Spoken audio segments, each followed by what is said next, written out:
As the Iran war drags on and J.D. Vance moves center stage, is Trump's own vice president now quietly squeezing Netanyahu in ways Tehran could only have dreamed of? By forcing Washington to sideline envoys and elevate Vance, is Iran already rewriting the diplomatic rulebook behind closed doors in a way no one expected? And after a difficult phone call where he reportedly challenged Netanyahu's early optimism, is Vance now the first senior Trump aide to openly push back on Bibi's war script? Is J.D. Vance slowly cutting Netanyahu out of Trump's decision-making circle, or is that exactly the paranoia some in Israel now want to plant around him? And if Tehran only trusts Vance and not Trump's other envoys, is this all part of a larger Iranian scheme to exploit splits in Washington while it rearms and regroups? As the Iran war grinds into another week, J.D. Vance has emerged as Trump's key hand for any high-stakes negotiations. The U.S. vice president is now widely expected to lead any talks aimed at actually ending the Iran war. He has already held calls with Netanyahu and sat down with key Gulf allies as the crisis has unfolded. Axios reports that Vance has been looped into indirect messaging channels with Iranian officials as well. If formal peace talks ever open, Vance is expected to front the U.S. side as Trump's designated top negotiator. Trump made that role official in a cabinet meeting, explicitly flanking Vance with Steve Witkoff and Jared Kushner at his side. And I think before we go very much further, I want to ask Vice President J.D. Vance to say a few words about where we are with the situation he's involved with Steve and with Jared on negotiations, and then some of the others will speak.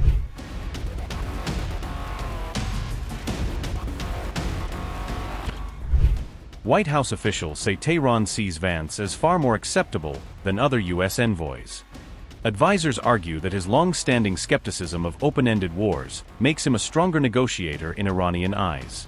Steve Witkoff has reportedly told colleagues that Vance is the best negotiator the Iranians will ever get. One senior official bluntly told Axios, if the Iranians can't strike a deal with Vance, they don't get a deal. The White House has already floated his name as head of a future peace delegation, should formal talks begin.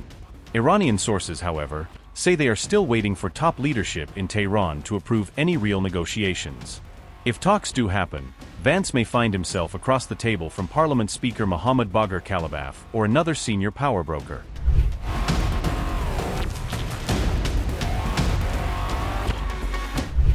Behind the scenes, tensions reportedly spiked after a tough phone call between Vance and Netanyahu over the war. Sources told Axios that Vance pushed back on Netanyahu's early claims that toppling Iran's leadership would be easy. Vance is said to be clear-eyed that Bibi oversold the idea of quick regime change to Trump at the start of the conflict.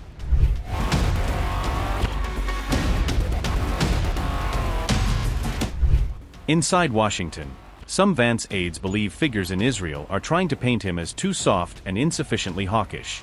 Advisor Andrew Sarabian blasted a CNN report as proof of a coordinated foreign propaganda op against the vice president.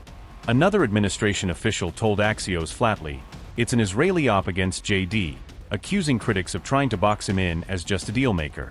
Israeli officials flatly deny running any such operation and say there is zero evidence of a smear campaign.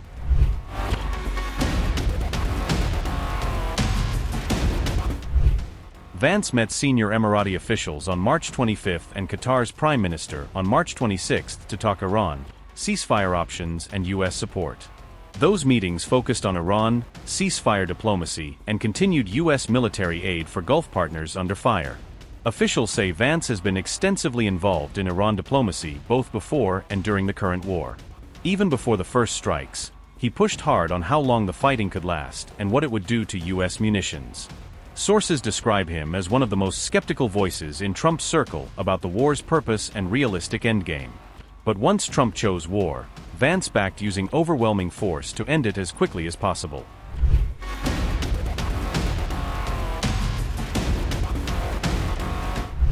Trump has extended his deadline for Iran talks, even as Washington quietly weighs another round of escalation. The White House wants Vance to deliver an outcome Trump can sell, even if that means hard truths and tough asks for Israel. Vance's advisors say he will follow Trump's instructions, but still push his own clear-eyed views in the Situation Room. For Tehran, Vance may be the best U.S. face they can hope for in any talks. The same, some argue, cannot be said for Israel's current leadership.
25 crore गरीब गरीबी को परास्त करके बाहर निकले।